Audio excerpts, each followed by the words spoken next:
Hello दोस्तों, नमस्कार। हिंदी व्याकरण में आज हम आपको बताने वाले हैं बहुब्रीहि समास।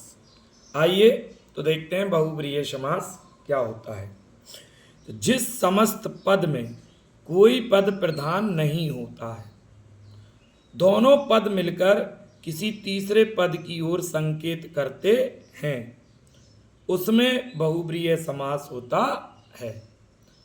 मतलब आपको बताया था कि समास में दो पद होते हैं, एक पहला पद और एक दूसरा पद। तो पहला पद जो है वो पूर्व पद होता है और दूसरा पद जो है उत्तर पद होता है। तो दोनों पद ही जिस समास में प्रधान ना हो और एक तीसरा पद प्रधान हो, वह बहुब्रीहि समास होता है। कहने का मतलब दोनों पद पूर्व पद और उत्तर पद अप्रधान हो जाते हैं और एक तीसरे पद की ओर संकेत करते हैं वो दोनों पद। तो वो जो तीसरा पद है वो यहां पर प्रधान होता है। जैसे कि देखिएगा, नीलकंठ, मतलब नीला है कंठ जिसका, नीला है कंठ जिसका, यहां पर सॉरी जिसका। तो भाई नीला है जिसका कंठ, ये एक तीसरे शब्द की ओर इशारा कर रहा है। तो भाई नीला किसका कंठ था? शिव जी का। जहर पीने के कारण उनके उनके जो गले में ही है वो जहर जो है पार्वती जी ने रोक लिया था, जिसके कारण से वहां उनका कंठ क्या हो गया था? नीला। तो नीलकंठ किसे कहा जाता है? शिव को। यानी ना तो नीला और ना कंठ, दोनों ही अप्रधान है और एक तीसरा पद यहां पर क्या आ गया दोस्तों? शिव आ गया। तो तीसरा पद यहां पर प्रधान जब हो जाता है दोनों पदों को छोड़कर, तो वहां बहुब्रीहि समास होता है। आइए कुछ उदाहरणों के माध्यम से बहुब्रीहि समास को समझते हैं। देखिए, एक पद है समस्त पद लंबोदर। तो लंबोदर किसे कहते हैं? लंबा है जिसका उदर, अर्थात जिसका पेट मोटा है। तो वो कौन है भैया? गणेश जी। यानी लंबा और उदर दोनों अप्रधान होकर गणेश एक तीसरा पद प्रधान हो गया है। और जब तीसरा पद प्रधान होता है तो वो बहुब्रीहि समास होता है। इसी तरीके से देखिए, दशानन, यानी 10 हैं आनन, मतलब 10 हैं जिसके सिर। तो 10 और आनन अप्रधान हो गया और एक तीसरा पद क्या आ गया? किसके थे 10 सिर? रावण के। तो रावण पद प्रधान हो गया, यानी तीसरा पद प्रधान हो गया, बहुब्रीहि समास। इसी तरीके से चक्रपाणी, चक्र है पाणी में जिसके, यानी चक्र है हाथ में जिसके। तो किसके हाथ में चक्र दोस्तों? विष्णु के। यानी चक्र और पाणी अप्रधान हो गया और तीसरा पद विष्णु जो है वो प्रधान हो गया है, बहुब्रीहि समास। इसी तरीके से महावीर, महान है जो वीर, यानी हनुमान, महान में वीर जो है वो हनुमान। तो तीसरा पद यहां पर भी हनुमान है, तो बहुब्रीहि समास।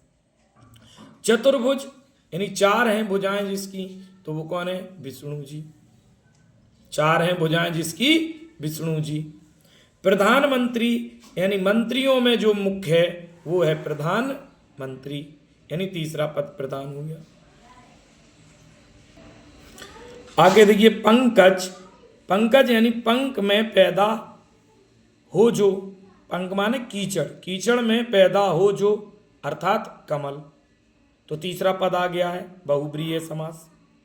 अनहोनी, यानी ना होने वाली घटना, कोई विशेष घटना, तीसरा पद हो गया, बहुब्रीहि। गिरिधर, यानी गिरि माने पर्वत को धारण करने वाले, कौन थे भैया? कृष्ण जी। तो तीसरा पद हो गया। पीतांबर, पीत हैं जिसके अंबर, या पीला है जिसके अंबर, तो कौन थे भैया? कृष्ण जी। तीसरा पद प्रदान हो गया। निशाचर, यानी रात में विचरण करने वाला, अर्थात राक्षस, तो बहुब्रीहि समास हो गया, तीसरा पद आ गया प्रधान। चौलड़ी, 4 हैं लड़ियां जिसमें, अर्थात माला, तीसरा पद प्रधान हो गया, बहुब्रीहि समास है। त्रिलोचन, तीन हैं लोचन जिसके, अर्थात शिव, तीसरा पद प्रधान हो गया। चंद्रमौली, चंद्र है मौली पर जिसके, अर्थात शिव। तो जहां तीसरा पद प्रधान होता है दोनों पदों को छोड़कर, वहां पर बहुब्रीहि समास होता। आगे देखिए, विषधर, विष को धारण करने वाले या बाला, तो शंकर जी भी हैं और सर्प भी हैं, यानी तीसरा पद यहां पर भी प्रधान हो रहा है, अर्थात बहुब्रीहि समास।